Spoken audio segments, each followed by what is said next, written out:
G'day you mob, and welcome to this episode of the series that I'm doing with Jake Farwharton and Greg Savage from The Pouch, the podcast on political expressions. So today we're going to explain for you a political expression that is used in Australian English all the time. Don't forget to go and check out their podcast, The Pouch, if you want to learn about all things Australian politics. So guys, I hope you enjoy this informal, fun discussion. Three guys getting together, having a bit of a laugh whilst talking about Aussie politics and also trying to teach you some Australian English at the same time. All right, guys, so tap the currawong and let's get into it. Let's bring it back. We got the next term here, number 3, canvassing. What is canvassing? Canvassing is on Saturday morning when you need to take your trash to the tip and you realise that you don't have a canvas tarp to put over the trash. So you have to go down to the local hardware store and you ask them for a good-sized tarp canvas to... No. You're going to be confusing a lot of people right now. A lot of undoing to do. You have a lot of undoing to do, Pete, on your podcast. One thing that we should probably clear up is that Jake is one of the kings of sarcasm. So it is very difficult. Do not, whatever he says today, just take it with a grain of salt. Read between the lines. Yeah.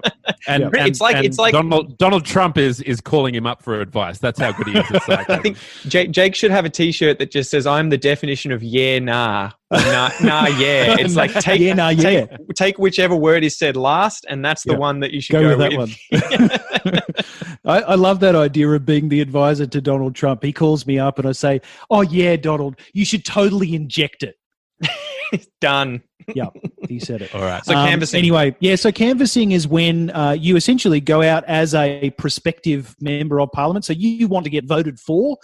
You paid your fee in order to be counted in the next election, and you go out and you meet the people in that electorate, whether it's council, whether it's for state, or whether it's federally for that electorate. You go and knock on doors, you kiss babies, etc. You say, "Hey, I'm great. Here are my policies," or sometimes just, "Hey, I'm great, vote for me."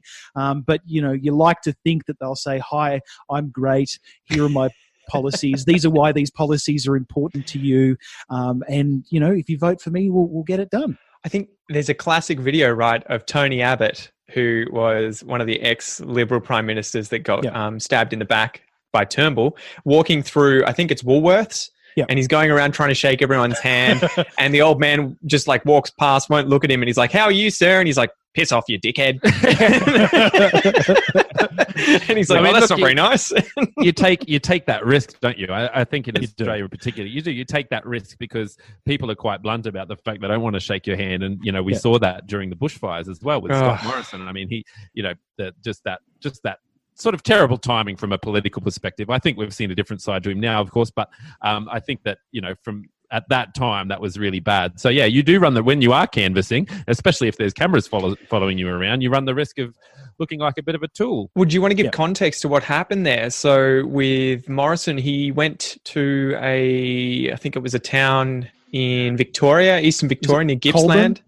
I'm not sure. I can't remember exactly, but he went round and it was pretty much after he'd come back from Hawaii, right? Yeah, and he was trying to... "Hey guys, wearing my Hawaiian shirt.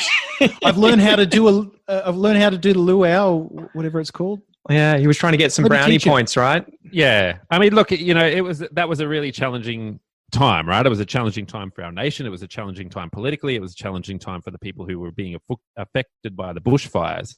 And essentially, you're right. He just mistimed what the public wanted and what the people wanted in the towns that he was visiting. So the Prime Minister came back from overseas. He cut his holidays short, came back from overseas, and tried to, look, you could argue, let's say from a political, why not both, right? So from a political perspective, he was trying to get a bit more support from the Australian people. So he thought he'll go out and on cameras and see some of the sort of bushfire ravaged towns. And on the other hand, he was probably genuinely pretty keen to get his feet on the ground after everything that had happened here, because it happened quite quickly.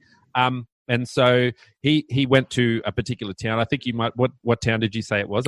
I said Coburn, but I could be wrong. Coburg. I forget too. And the townspeople were less than welcoming. Yeah. So let's just say that if they were on your podcast, you wouldn't have to bleep them out with everything that they were saying. They were pretty much just refusing to shake his hand, and the cringy thing there was that he was sort of just grabbing their hand and trying to get his moment in front of the camera, being like, "Look, I'm shaking everyone's hand." Even with one of the fireys who's spent a day, putting fires out, who just says, "Look, I don't want to shake your hand, mate," and he still grabs his hand, and it's just like it was poor strategy, Instead of essentially coming in there into that town that had been cut off by fire to meet a group of people who had been ravaged by the bushfires for several days in a row, instead of coming in there with water and tins of food or fast food or whatever it happens to be, something to lift the spirits, he came in there with a camera crew to shake hands and essentially score some political brownie points, or at least try to score some back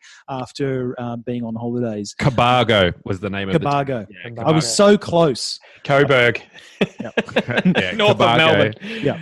Look, I do think that there was a genuine. I mean, obviously, like, he would have been tired. He would have been affected. But it's a long flight back from Hawaii.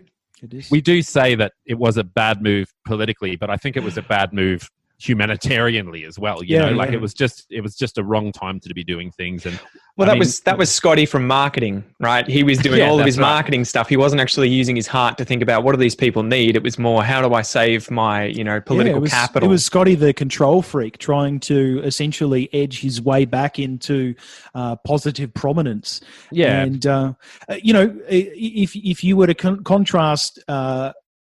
Our Prime Minister Scott Morrison then and today during the coronavirus response, he's a completely different guy, I would say, and I think he has earned back every point that he potentially lost, frankly, and probably earned a little bit of interest. The question now will, of course, be how well he reintegrates us back into society and back into an economy that works, hopefully, and flourishes in the future. And specifically which programs, like things like the free childcare for everyone, just how on earth do you roll that back?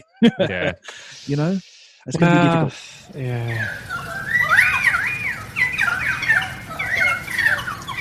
Thanks for joining me today, guys. I hope you enjoyed this episode. I hope you learnt a little something new, and I hope that you improved your listening comprehension, as I know that sometimes it's difficult to listen to three native speakers all talking over the top of each other about a certain, topic in conversation, but that's the whole point of this sort of series. It's to give you exposure to advanced English discussions, chats, everything like that, so that you can work on your listening comprehension whilst also learning about Australia, Australian politics, and some English vocab about politics.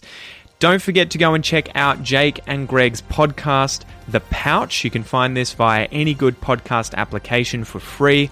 They publish an episode every weekend about Australian politics. Anyway, until next time, guys, I hope you have a killer week, and I'll see you soon.